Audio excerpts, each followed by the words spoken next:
看到没有？我拉出来，哎，看到没有？它居然可以折叠，你们受得了吧？没想到亦菲啊是做成了这种，我的天！哎，来，终于拿到手了。前段时间我跟大家说啊，亦菲什么都有了，就是没有一个全尺寸的遥控器，是吧？它来了，名字是叫 Commander 14啊，据说还有一个16，我不知道怎么样的，外形就长得看起来是非常有质感啊。盒子我们来看一下，通体黑色，他们才刚刚上市。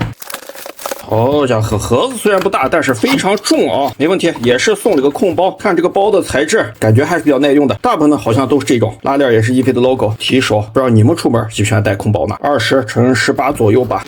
好家伙，打开，首先是贴纸啊，不可食用的小零食，各种各样的配件，这是数据线吗？我的天呀，还是双 A 口的啊，线的材质也是非常上档次啊，编织的，调节左右手的扳手，这么高档的遥控器呢，我们来看一下控带的质量怎么样？是有他们的文字，但是稍显是有些单调啊，主要就是挂环，确实啊，也不是那种防脱的，毕竟是送的东西嘛，自己配就行了。遥控器啊，也是有这样一个固定式的扎带，对吧？整体的控就在这儿了，也是送了一个 EV 保护，但是我觉得啊，亦菲一向都是注重品质的，这个如果能换成注塑件，即使打印件啊，我觉得也会更好一些。自己按这个造型，对不对？设计一个应该也可以。这就是他们的控了哦，这个重量，我的天哦，他们是内置电池啊，据说还是多达3节的21700 3S 的，这是我目前啊见过原厂就内置电池，而且是容量最大的一款遥控器了。这个膜肯定是要撕掉的，对吧？一次性的。它配件里面好像没备用的啊。屏幕的尺寸12×52左右，你们自己买钢化膜就可以了。哇，看这个颜色啊，质感就来了，对不对？这个外观，对不对？这个出风口，这个造型，我不说你们应该都知道像哪一家了。它目前好像也只有这一种颜色可选啊，我不知道后期有没有什么改装的。这种颜色呢，就属于一种更大众化，能满足大多数的这种生产力需求的这些行业级拍摄的一个玩家，档次不是很低，但是也是非常低调的，对吧？看看这个接缝，看我给你们顺着看一下，就是后面这个垫子这地方有点大哦，大没关系，关键是均匀，明显啊，就是我目前主流的一个面包控的造型，并不是特别圆，拿在手里啊，这个地方刚好是可以握住，握持的手感的话还是比较厚重的，可能也是因为它内部设计的原因，这样看的话还是突出的比较多的，每个人的感觉都是不一样的。它这个握胶的面积啊是相当的大，不过是没有什么纹理，这个地方它增加了一条防滑的这种半镂空的槽，这样侧的给你看一下，它设计的啊是偏向于平一点，按键这边稍微是有一些斜度，上面我看一下啊，3档位、3档位、3档位、3档位都是没问题的，而且中间2个是比较偏长一些的，你这样盲操作的时候，对吧？手感是一目了然。这2个旋钮我看一下，哇，这个非常硬哦，有点那种慢跑遥控器的意思，也是有中位停动段落感的。上面Commander 14，这上面有5颗指示灯啊，而且它开机键啊是设计到了这个地方。下面让我出乎意料的是，也是感觉目前这个价位开源遥控器里面啊，感觉是首创。等会儿开机我再给大家详细讲。下面是3个5维键啊，这两边的是2个摇杆上下左右的微调键，中间啊是我们这个小屏幕的操作键。这是一个挂环，这个造型感觉也非常眼熟，毕竟它是内置电池的，还是非常平的。如果你外置高频头的话，可能稍微偏一点啊。最下面就是一个屏幕了，左边右边都是这种按键式的调节，相比于那种拱笼式的啊，个人喜好都是不同的。按键的手感我看一下还是不错的，没有什么问题，不软也不硬，非常的适中。屏幕呢，我没开机就可以看到啊，它不像很多遥控器，它是有一个黑边的，这个就更像手机一样，是多少就是多少，完整的一块黑黑的屏幕，这就是档次的区别。摇杆呢，它设计的啊也是比较个性，它不像很多遥控器，它是有一个非常大的火山口，这个几乎啊是跟我们遥控器齐平的，周围也是有我们摇杆灯的。我们就来说，摇杆从表面上看啊，也是全 CNC 的，没问题，打杆起来就可以感受到，对吧？这种咚咚咚金属撞击的感觉非常有质感，非常有质感。它标配就是这种啊，不知道以后有没有什么低配的可选。摇杆上面也是有很多螺丝的，用于调节线位啊等等的一些功能，具体你们看一下说明书。摇杆原配的啊，就这种适合我们2指和单指都可以打杆的，看起来也是非常有档次的狼牙棒。这个扎手程度的话就因人而异了，像我们平常用的话是没有任何感觉啊。长短的话也是可以拆卸的，靠下面的一颗螺丝 M3 的没问题，适合于大多数的遥控器。而且最重要的一点，看到没有？我拉出来，哎，看到没有？它居然可以折叠，你们受得了吧？是比较符合现在一个主流的配置啊，用惯黑羊遥控器的都是懂的。它这个折啊，而且是有方向性的，看折起来就这样一个效果，有点斗鸡眼的感觉，是不是？平面上看，给你们过目一下，对我们非常重要的摇杆总成有一定的保护。但是话又说回来，上面的杆子，对不对？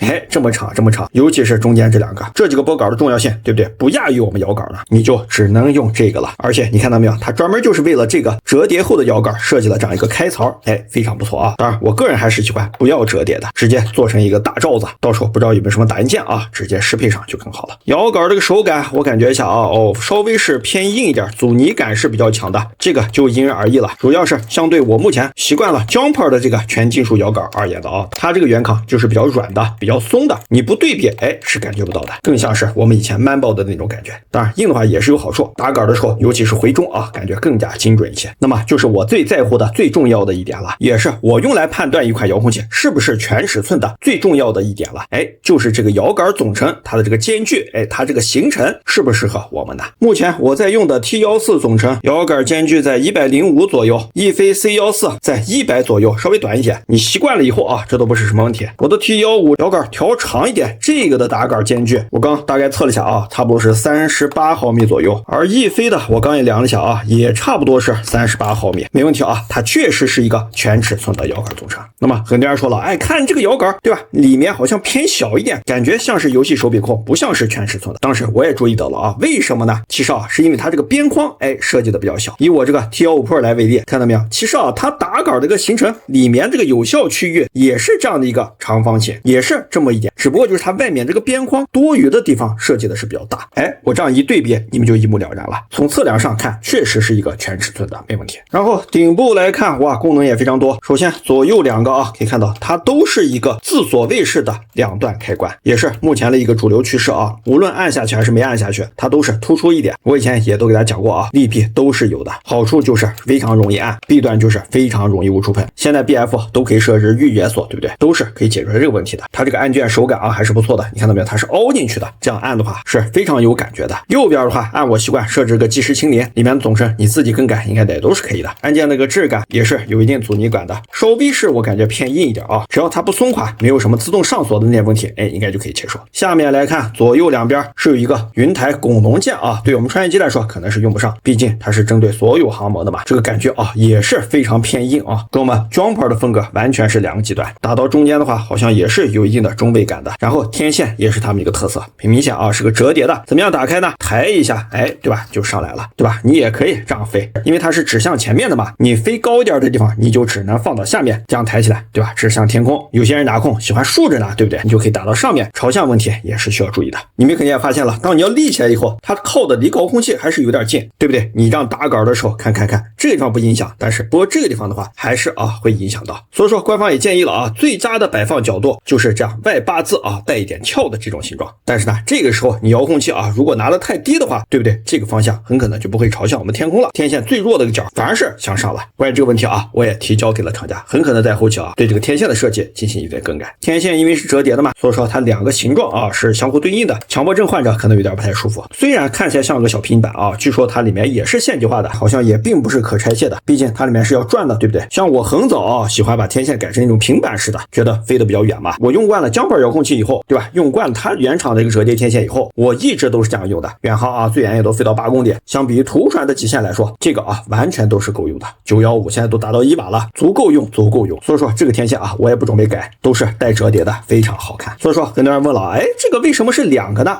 问得好，这也是目前的一个主流了。它原厂内置啊就搭载了我们双子座双频915 2.4G， 而且是双1瓦，你们受得了吗？主流，真正的是主流啊。它合起来刚刚说的有个尖儿，对吧？按一下看咔嗒一声，还是有一定的感觉啊。拿起来的时候，对吧？抬一下就可以了。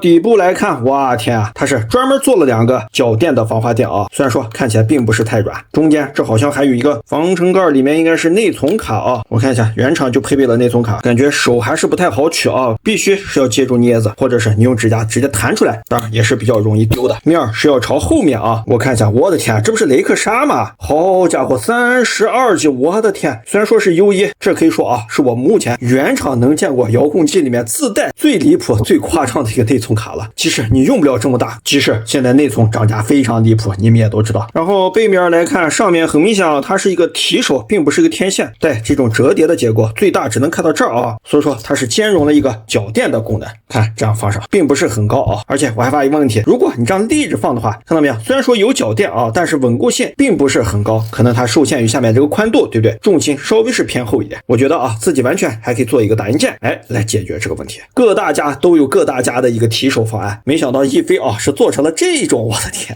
百思不得得其解，个性确实是个性啊，包括座子好像都是塑料的啊，塑料的。下面呢可以看到这有个 USB 口，就是它的一个数据建模充电的了。然后看到这里的数据表，我的天呀，太夸张了，这是我目前见过充电功率最夸张的一款遥控器，居然能达到60瓦的快充，匹敌协议的一款遥控器又不经常充电，有必要搞这么大的个功率吗？当然香，确实是香，毫不忌讳的说像我这种遥控器，因为它没有快充，最大10瓦，你要想从没电充到满电，我一般都得充上1晚上，毕竟它电池大嘛，对不对？我估计1个小时肯定都充满了。电池容量5000毫安时，数据线接口放在后面，虽然说玩模拟器比较方便，但是考数据的时候，看到没有，还是会顶到遥控器，这个把手完全是找不到地面的。然后也是我比较在意的一点，看到这个螺丝，你们也就知道了，它有点像是以前我测试的 T20 的那种感觉。如果你想外置高频头的话，是需要单独购买我们扩展家的插槽。我的天啊，这居然是那种，看来想改装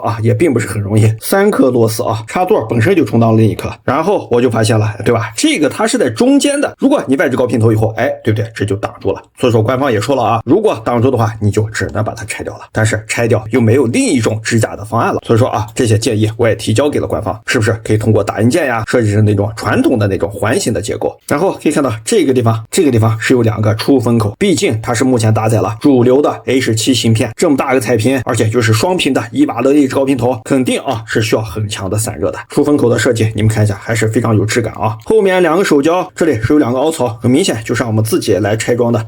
我看一下这怎么还有粘胶？这个可能是要求更稳定吧。这个胶的话是比较均衡不太软也不太硬。除了一些拆装的螺丝，这个孔里面是有2颗，根据说明书上的可以对摇杆进行一定的调节。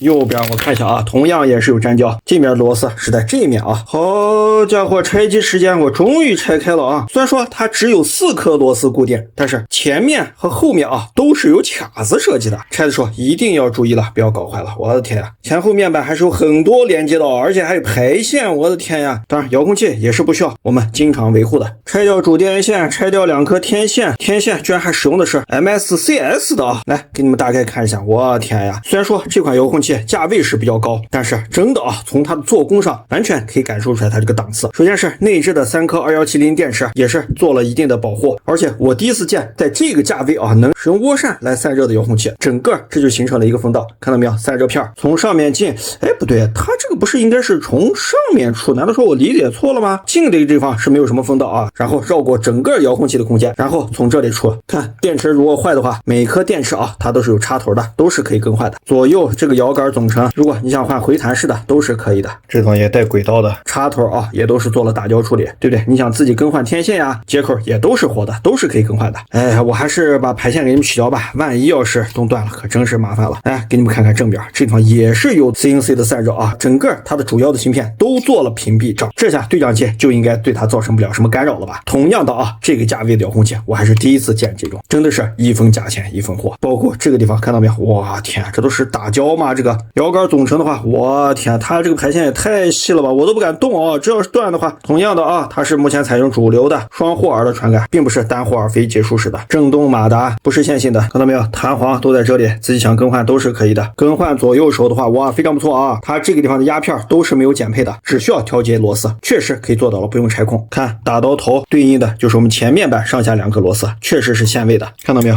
确实是全金属的，除了这块小主板以外，前面3档位的拨杆它是整个焊到这块小主板上的，如果要更换的话整个都要拆的。高频头它是单独的一块如果想更换的话应该也是有模块的。拧一下3颗螺丝，背面看到没有？也是排线看情况也是2个屏蔽罩。摇杆灯看到没有？也是排线。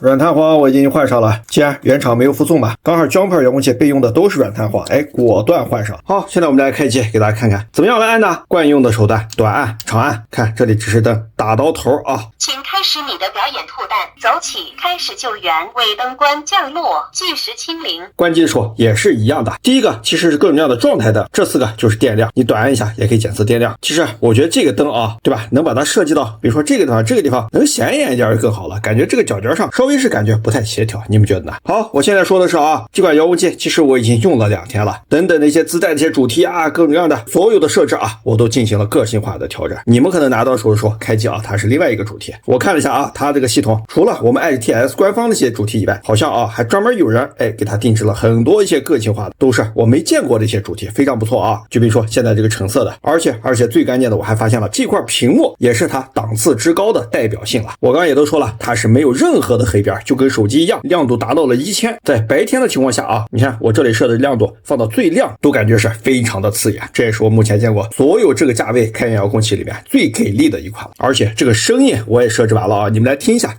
休息走起，休息走起。再给你们对比一下我以前测试过的一些14呀、15一些遥控器。走起，休息走起，休息。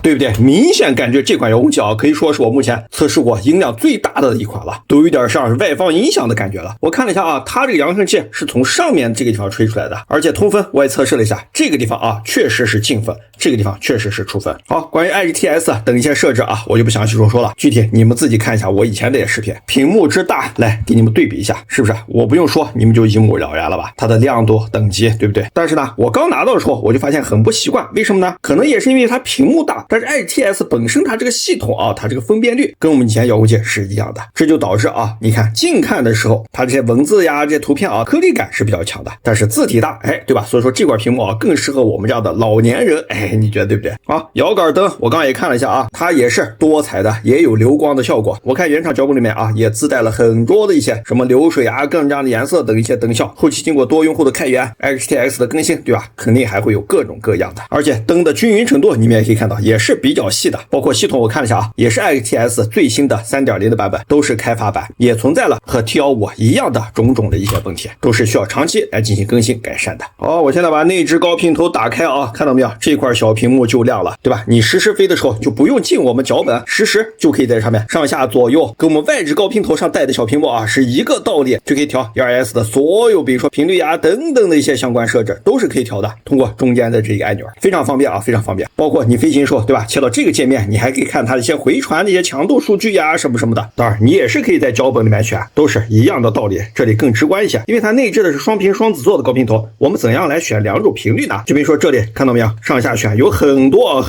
的。这里啊，如果是有 2.4G 的字样，它就是 2.4G 的频率。这里前面是有很多数字，就是代表它的刷新率，像我们以前常说的250呀、500呀，对不对？这里的 Full 其实是它的全分辨率，我们一般的用不到，就选普通的就行了。前面的数字越低，它绕射能力越好，但是越高响应越快，适合我们竞速的用户。这个我以前给大家说过啊。如果你打到看像后面有这种 low band， 它没有直接写出来，其实就是我们915，前面数字也都是一样道理。就比如说像我们915飞远航，对不对？我喜欢用50赫兹，我就打到这个响上。关于摇杆的精度问题，来给你们展示一下啊。这是我自己换过软弹簧以后的啊，来看一下中位。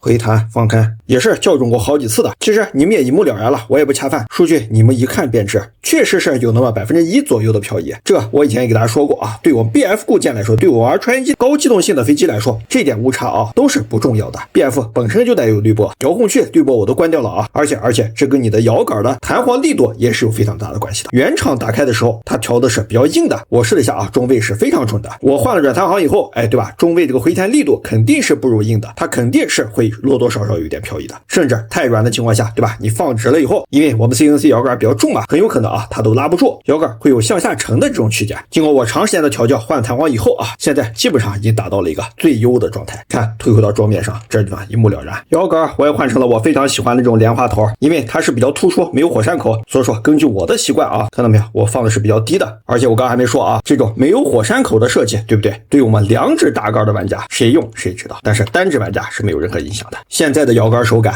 对吧？跟我 T14、T15 上面那个全金属摇杆组成啊，基本上是差不太多了，非常软啊，我已经完全适应了。按键它也是有背光的，像我们键盘一样，但是并不能改变颜色，就是这种白色。电源键本身是没有灯光啊，你看我才用了1-2天，这个屏幕上都收集了各种各样的指纹，而且这么大呢，对不对？你说原厂不送个钢化膜能放心吗？那么重量上对比，我以前的 T15 Pro 没有外置高频头，2节2100电池的情况下，总重805克，当时我也测过，内置电池的 C14 也是不带外置高频头啊，总重931克，重了100多克了。我觉得不光是电池、屏幕呀，内部的一些散热风道的等等的一些做工呀，对不对？都是原因。好，下面就是我非常纠结的一点了，跟我前段时间评测才用了没多久的 T15 Pro 对比，当然我也改装了很多啊。到底我最终以后该御用哪一款遥控器呢？真的是各有各的特点啊。就比如说它的屏幕呀，它内置双屏的高频头呀，这个遥控器的质感呀、充电效率呀、续航呀等等啊，其实都是秒杀了 T15 的。唯独就像我刚刚说的，它没有什么个性化的彩壳，当然人家主打的就是这种成本性，没有外置高频头的 GR 舱，其实也都无所谓了。内置就是双屏，足以满足我大部分的测试的飞机的需求。外置高频头的几率应该说非常小。从它的性价比考虑，很可能啊，它的用户群体没有我们更便宜 Jumper 用的人多，对不对？所以说以后的周边的丰富度也比不上，对吧？所以说这两款遥控器目前来看啊，确实各有各的利弊。到底以后我该用哪一款遥控器呢？当然这款遥控器啊，这段时间我肯定也是要进行实际飞行、长期进行测试的。当然我再三强调啊，这款遥控器还有很多我没说到的一些小 bug 呀、做工呀，我都已经反馈给了厂家，我也详细的给他们提交了一份长达30分钟的评测报告表。我感觉一飞啊是非常重视这款遥控器的一个反馈，针对我一些种种的一些问题啊，他们也表示很多都会改进。可能当你们拿到量产版的以后，我说的这些问题啊